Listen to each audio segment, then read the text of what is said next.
My name is Dale Barr, and I'm from Ontario, Canada. I wouldn't be anywhere else, but here with my brothers and sisters. I drove 10 hours to get here, and I'm very happy to be in Washington with you all. 37 years ago, in November 1979, I signed a consent to have an abortion. I was 16 years old. I remember only bits and pieces of the whole experience. The majority of my memories have been completely repressed. Becoming a nurse and having so many unanswered questions were factors that led me to request a copy of my hospital record of the abortion procedure. I have a deep desire to know the truth, and I believe that when it is revealed, I will understand who I truly am and will be totally set free. A heavy price was paid after the abortion, physically, emotionally, and spiritually. For 10 years, I was in denial, and I worked very hard at keeping the abortion a secret. I went from achieving good grades in grades 9 to 11 to barely passing in grade 12. I struggled through college. Dependence on drugs and alcohol and promiscuity became a way of life. I stopped going to church. Memories of the abortion were triggered while attempting to conceive after I was married at 25. I miscarried 5 times and thought I was being punished by God. Having the abortion affected my whole family. There were so many contributors to that tragic event, including myself, and none of us ever talked about it. I thank God for the courage He has given me to speak the truth about abortion, so I can do my part in stopping history from repeating itself. I have attained healing through the church, through Rachel's Vineyard and Silent No More awareness campaign. God has been merciful and forgiving to me, and He has blessed me with an amazing husband and 4 beautiful children. Experiencing God's mercy has allowed me to be merciful toward others, including those who hurt me during my abortion experience. As a hospice nurse, I was recently faced with the task of caring for one of the nurses who had attended to me during my abortion. From what I recall, she had not dealt kindly with me. She was admitted to the hospice, extremely agitated and close to death. As soon as I heard her name, I knew who she was because I remembered seeing her signature several times on my hospital record. My whole body went into fight or flight mode. I had a choice to make. I could care for her exhibiting minimal standards for my profession, or I could care for her with deep mercy and compassion. I chose the latter because the Lord had already shown me the same. In the end, she experienced a dignified and peaceful death. My name is Dale Barr, and I regret my abortion, and I will be silent no more. Thank you. Hi. Can you hear me? Yep. Hi, I'm Amy. I had not one. Follow this. I can't see it. I had not one but 2 abortions many, many years ago. It was right when Roe v. Wade was first enacted. I was 20 years old, class valedictorian, pre-med, full scholarship. I was a daddy's girl and a good girl. But I was so disenchanted with the social aspects of our society, seeing body bags from Vietnam, social injustice, assassinations of my heroes. I got mixed up with a misguided group, learned some things I didn't need to know, and I got pregnant. My boyfriend and I We didn't know what to do. We were naive. We're 20 years old. We went to the University Health Center for advice because we figured they were so well put. We were so naive, and they looked so professional. They'd give us the right ideas what to do. Immediately, the nurse told me I was lucky, I wasn't that far along, and it'd be easy to take care of. And then I asked her again, and she said yes, and we counted the weeks. I trusted her, and I had the procedure. I went back to my classes, and that year I was taking embryology and genetics. And after looking a long time at those diagrams of chick embryos, I came to the slow realization that maybe I'd been duped. And I swore I'd never have it happen to me again. A couple years later, I married that boy. And we were both getting ready to graduate. We had high aspirations, poorer than church mice, totally broke. But I wanted to go to medical school, University of Chicago, and he was all set to start his master's. And then the test came back positive. All of a sudden, all those dreams were nothing to me, and all I wanted was that baby. But instead of happiness, I was met with anger and frustration and a lot of arguments saying, it'll ruin our careers, it'll ruin our life together, and a lot of threats of divorce. It was very dark. And then I prayed to a God I didn't really know, and I put all my eggs in one basket. And I said I would write a letter to a person I trusted and believed in, that he would be able to help us out financially and emotionally so I could have his grandchild. I really knew he would help me. A week later, I got a letter, $400, and a note that said, don't be stupid, don't ruin your life, there'll be other children. With that, my hope died, my soul felt dead. I made the appointment and I killed my baby. Remember, in abortion, there's always more than one victim. Why do women that have had abortions have to tell our stories over and over and over again? Okay. It's because when I was in East Berkshire, Vermont, one day, I sat in a church and I heard a quiet voice. It was the voice of Jesus Christ. And he told me, trust in me. Trust in me instead. And after that, I could be silent no more forever. Okay. Hello. My name is Jennifer Kraft. I'm from Fargo, North Dakota. About 14 years ago, I had 2 abortions, 5 months apart. Both pregnancies were a result of an affair with my drug dealer. Since early childhood, I had suffered with mental health and drug addiction issues. My husband argued that it was best for our marriage and our 3 young children to end the first pregnancy. The second one I carried and aborted in secret.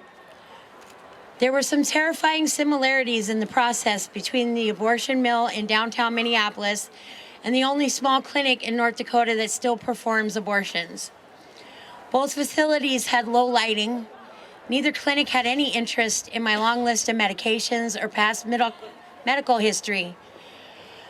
I was asked if I wanted counseling, but it was not required. I was told to undress and wait on the exam table at both clinics. And when the doctors entered the room, they already had their surgical masks on. I never saw their faces, and one of them never even spoke a word. The other doctor only spoke to ask a nurse how many weeks along I was. Then he shook his head, and knowing I was further along than was legal, he proceeded with the abortion. I knew this was all horribly wrong when I heard the machine start, but I was afraid that it was too late. I could feel my baby trying to move away, and I felt her being removed from my body. I felt sick, like my heart had been ripped out, and nothing would ever be the same.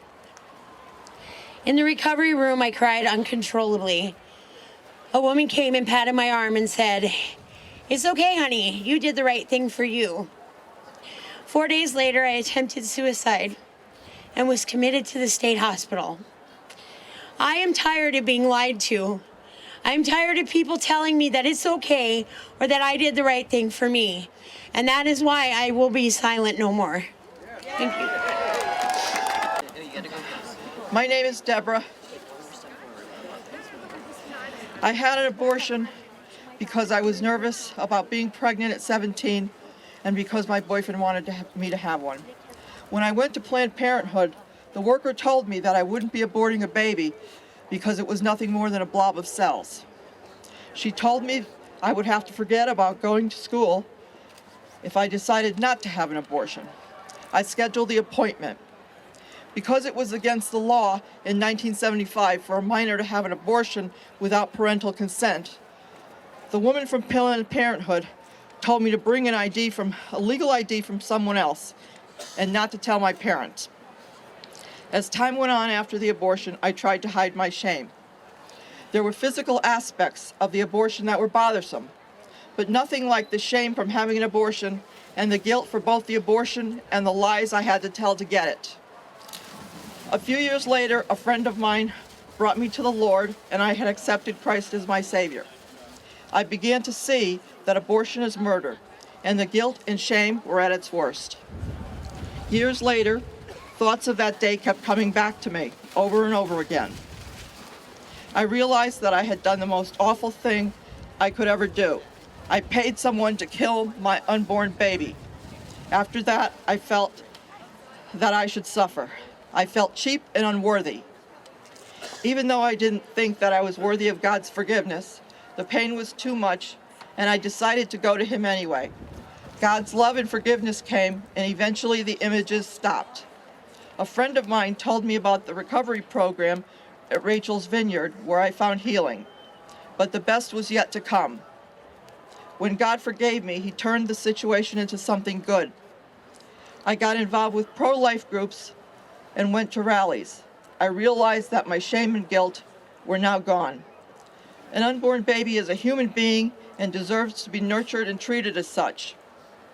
The intimidation tactics of Planned Parenthood to get me to have an abortion, the abortion procedure, and the physical and emotional aftermath are too painful for any woman to have to deal with. This is why I am silent no more. Amen. Thank you. Hello, my name is Mary Jean, and I'm from Atlanta. In 1973, I had an abortion. The airline I worked for required that all flight attendants who became pregnant must retire. Abortion seemed like the only means of my survival. I was living in a new city, abandoned by the father, and afraid to go to my home of origin. The fear, guilt, and shame were more than I could live with. I flew to LA, where I had a relative who took me to Planned Parenthood. I was then referred to one of their clinics. I was given anesthesia before the procedure. I never saw the doctor, nor did I have any idea what was going to happen to me. I remember the nurse wheeling me in, and I remember begging God to forgive me because I felt I had no other choice. While in the recovery, I was told I had been screaming and asking God to forgive me. I learned later that I had a D&C because I had scars and adhesions that would have prevented me from becoming pregnant again. Immediately after the abortion, I felt a sense of relief. However, inside, I felt like a person made of stone. All my feelings shut down except for extreme anger. But I had to shove that too to survive and go back to living as if nothing had happened. Later, I married well, had a lovely home, and was blessed with 3 beautiful children. However, on the inside, I was miserable. I began suffering from severe depression, and anorexia, sexual frigidity, and lack of emotional intimacy with my husband, and a lack of emotional bonding with my children. I felt like such a failure as a mother already that I just went through the motions and did what I thought was best for my children. After suffering in silence for 30 years, I knew it was time to find help. I could no longer bear the emotional pain I had been carrying for so many years. In 1999, I became involved in a Bible study and Rachel's Vineyard retreat through the Path Ministry in Atlanta. I sincerely believe that God has forgiven me and I have forgiven myself. The truth about the pain, guilt, grief, and suffering of those who have had an abortion has to be told. The truth about the effects of abortion on relationships, families, and communities need to be exposed. That is why I am silent no more. Good afternoon. I am humbled and honored as I stand before you today as I share my testimony with you and to attest to the destructiveness of abortion. My name is Liz Youngs from Atlanta. I am a mother of 4 children, 3 of which are in heaven because of the decisions I made years ago. After high school, I became involved in a 7-year dysfunctional relationship. I got pregnant twice during that relationship and aborted those 2 children. I knew it was wrong, but tried to justify it. We were both deep into alcohol and drugs. I wasn't ready or well enough to be a parent, and neither was he. I was embarrassed to be pregnant out of wedlock. After that relationship ended, I jumped right into another destructive one. Once again, I found myself pregnant. My boyfriend did not want the child, so to save that relationship with him, I made the decision to abort my child, my 3rd child. I was alone for the first 2 abortions. The waiting room was full. No one spoke or looked at each other. The atmosphere was very clinical and matter of fact. There was no warmth or compassion. They gave me some Valium to relax and took me back to the procedure room. I was petrified and wanted to run out, but I talked myself into going through with it. There was no consultation with the doctor beforehand. He just performed the abortion and left. That very same doctor also performed my 2nd and 3rd abortions. It was hard to look at the clinic staff the 2nd and 3rd time, hoping they didn't recognize me from before. I felt like a repeat offender. At first, I felt relief, but that quickly turned into unbearable grief, sadness, and sorrow. I became angry and depressed. The alcoholism and drug abuse continued to increase, yet no matter how much I drank or drugged myself, the pain would not go away. Along with my addictions, I also had an eating disorder. My life was spiraling out of control. In 1993, I got sober and I started a new and personal relationship with God. In 2010, I attended a Rachel's Vineyard retreat and participated in a Bible study with the Path Ministry in Atlanta.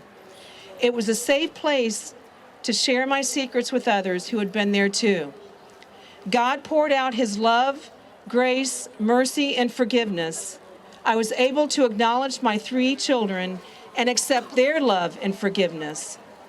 God showed me that his mercy is bigger than my poor choices. I know my children are safe in heaven, and I will see them one day.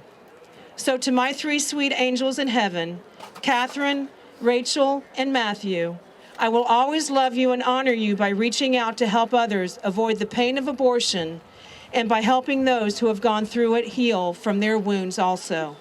And this is why I am silent no more. Thank you. Hey, I'm Jody Duffy, and I am from Atlanta, Georgia also. I would like to dedicate my testimony to all of our military and veterans who have lost children to the devastation of abortion. I am one of you. I want to send a message to you of hope and healing. I was a 21-year-old lieutenant in the United States Army. I had a long life ahead of me and a military career ahead of me. However, during a date rape, it changed it all. Shortly after I arrived at a new duty station, I discovered that I was pregnant. I didn't know anybody there. I was alone, pregnant, and scared. The decision I made would change my life forever. I confided in another soldier who went with me to Tucson to get an abortion.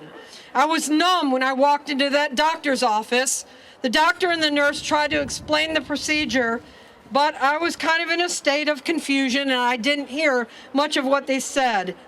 I was awake during that abortion, and the pain and the pressure were agonizing. When it was over, I went back to the hotel and I curled up into a fetal position. I knew what I had done was wrong, but I tried to justify it. I was starting a new career. A baby didn't fit into those plans, and I could not raise a child on my own. So I shoved it deep down inside of me, and I guarded that secret with a very firm grip. Shortly after that, I met and married another Army officer. I'd lost all self-esteem, any desire to excel at my job. My mission as a soldier, an officer, and a leader was adversely affected by that abortion. I suffered from depression, anxiety, panic attacks, lack of self-esteem, a deep sense of loss and sadness. I isolated myself for fear that someone might find out. I shortly later resigned my commission. I never did make a career of the military. Eventually, my husband and I had 3 children, and I became a supermom, a perfectionist, overbearing parent, constant worrier. Subconsciously, I was trying to gain control of something I lost control of when I had my abortion. I tried to redeem myself for something only God could redeem me from. 20 years later, I hit a wall, and in 2000, through the prayer and guidance of the Holy Spirit, I was led to a ministry in Atlanta called Post-Abortion Treatment and Healing, where I became involved in a post-abortion Bible study and the Rachel's Vineyard Retreat. The healing was beyond words, and it was so vital to helping me restore what was lost before that abortion. The choice that I made cannot be reversed. However, the effects of that choice can be changed. What we do with our past experiences can affect the lives of so many others in the future. Abortion is harmful to the essential mission of our military, and that is why I will be silent no more. Good afternoon. My name is Allison Johnson, and I'm from Waldorf, Maryland. My abortion happened when I was just 18 years old. A bright-eyed girl on her first Army enlistment, caught in the snares of sexual sin, became pregnant in Frankfurt, Germany. Like many in this situation, my heart was hard, and I did not consider God's will or the diabolical snare that I was entering. Just 3 years after Roe v. Wade, somehow abortion had become part of my moral and legal fabric. I question myself now. Why did I know that I needed to get rid of it early? It would not be until some 20 years later that I would truly face my abortion experience and weep over what God weeps over. Unfortunately, I am a textbook representation of the statistical consequences of women who have had an abortion. First, I have never been able to conceive a child. I am infertile. Second, I was diagnosed with breast cancer in 2011 and have had a double mastectomy and numerous surgeries. I tell you this not so you will feel sorry for me, but to help you understand that this so-called choice hurts and maims women. But through the rubble and lies of my abortion, my God is victorious and has given me a voice, and I am silent no more. Since 2003, I have led abortion recovery Bible studies for over 100 women. I believe that the natural place for abortion recovery is in the local church. In 2013, we realized that women were getting healed, but were not educated about the abortion industry or empowered to give their testimony and say, I regret my abortion. It grieved the heart of the Father. Since 2013, we have empowered 20 women who can unashamedly, while totally healed, also proclaim that they are silent no more. Every time I speak, every time I lead a Bible study, I know that my precious son, Christopher, is saying to me, thank you, Mommy, for being silent no more. Good afternoon. My name is Bethany Williams, and I'm from Crofton, Maryland. I came into relationship with Jesus Christ at the tender age of 10 years old. Knowing sex outside of marriage was sinful, I intended to preserve my virginity for marriage. Also, being a passionate and affectionate person, I knew I would face challenges maintaining that goal. I mistook my first intercourse experience as a love exchange. It wasn't. Even though I wanted his love, I never intended to disobey Christ in order to receive it. I was pressured to have sex on my 22nd birthday, repeatedly saying, no, I'm saving it for marriage, but eventually I allowed it to happen. We had no protection. We knew about unwanted pregnancy. We allowed it to happen anyway.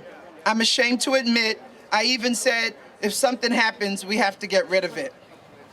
My first sexual experience got me pregnant. As a pastor's daughter, attending a Christian graduate school, living alone, nobody to confide in, I was fearful, isolated, and vulnerable to satanic influence. I believed his lies. I thought I couldn't face this alone. I believed my family would be ashamed of me, and the negative self-talk just continued. My boyfriend begged me not to consider abortion. I will forever wish I had listened to him. It's difficult to process the reality that I aborted the only baby I'll ever have, but I find great comfort in knowing that I'm forgiven. I'm forgiven by my Lord and Savior Jesus Christ, and his forgiveness for me allows me to forgive myself. I wish my testimony didn't include the fact that I had sex before marriage and I aborted my baby as a Christian. But I'm grateful that God smears me with his forgiveness, his grace, his mercy, and his loving kindness. My church, First Baptist Church of Glenarden, is a lifeline for me, affording me the opportunity to graduate from Beauty for Ashes, which is a post-abortion healing Bible study just talked about by my director, Allison Johnson, who was just there. It's a post-abortion healing Bible study, and it's helping women to heal from the ravages of abortion. And as a facilitator in training now, my scars are helping women to heal. I vehemently regret my abortion, but I know I'll see my son, Lazarus, in heaven. Therefore, I will be silent no more. Good afternoon. My name is Macy Walls, and I'm from South Carolina.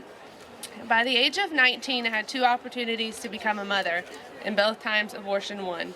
Making that decision at 17 was not something that I felt confident in. With my closest friends and family around me, I still felt alone.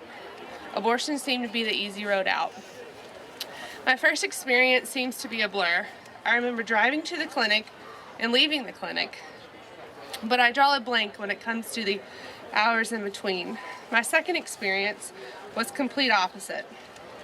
I remember every second. I remember the protesters outside and the hurtful words being shouted at me in hope that I would turn around and go home. The waiting room was filled with broken women and short conversations to pass the time. But what stood out most to me was what the doctor said to me as I was laying on the table He said, "I remember doing your first procedure. What happened to you?" First came relief, then substance abuse, and finally depression. I turned away from anyone and everything that brought happiness. The only thing I wanted to do was escape from reality and from my past. It took me 5 years to finally break down and realize I couldn't do it anymore, and that I couldn't do it by myself. I found loving support through the pregnancy center. They showed me God's unconditional love and forgiveness, and that God is only going to use my brokenness to heal other women, and that's why I am silent no more. Hello, everyone. My name is Dale Barr, and I'm from Ontario, Canada. I wouldn't be anywhere else, but here with my brothers and sisters. I drove 10 hours to get here, and I'm very happy to be in Washington with you all. 37 years ago, in November 1979, I signed a consent to have an abortion. I was 16 years old. I remember only bits and pieces of the whole experience. The majority of my memories have been completely repressed. Becoming a nurse and having so many unanswered questions were factors that led me to request a copy of my hospital record of the abortion procedure. I have a deep desire to know the truth, and I believe that when it is revealed, I will understand who I truly am and will be totally set free. A heavy price was paid after the abortion, physically, emotionally, and spiritually. For 10 years, I was in denial, and I worked very hard at keeping the abortion a secret. I went from achieving good grades in grades 9 to 11 to barely passing in grade 12. I struggled through college. Dependence on drugs and alcohol and promiscuity became a way of life. I stopped going to church. Memories of the abortion were triggered while attempting to conceive after I was married at 25. I miscarried 5 times and thought I was being punished by God. Having the abortion affected my whole family. There were so many contributors to that tragic event, including myself, and none of us ever talked about it. I thank God for the courage He has given me to speak the truth about abortion so I can do my part in stopping history from repeating itself. I have attained healing through the church, through Rachel's Vineyard and Silent No More awareness campaign. God has been merciful and forgiving to me, and He has blessed me with an amazing husband and 4 beautiful children. Experiencing God's mercy has allowed me to be merciful toward others, including those who hurt me during my abortion experience.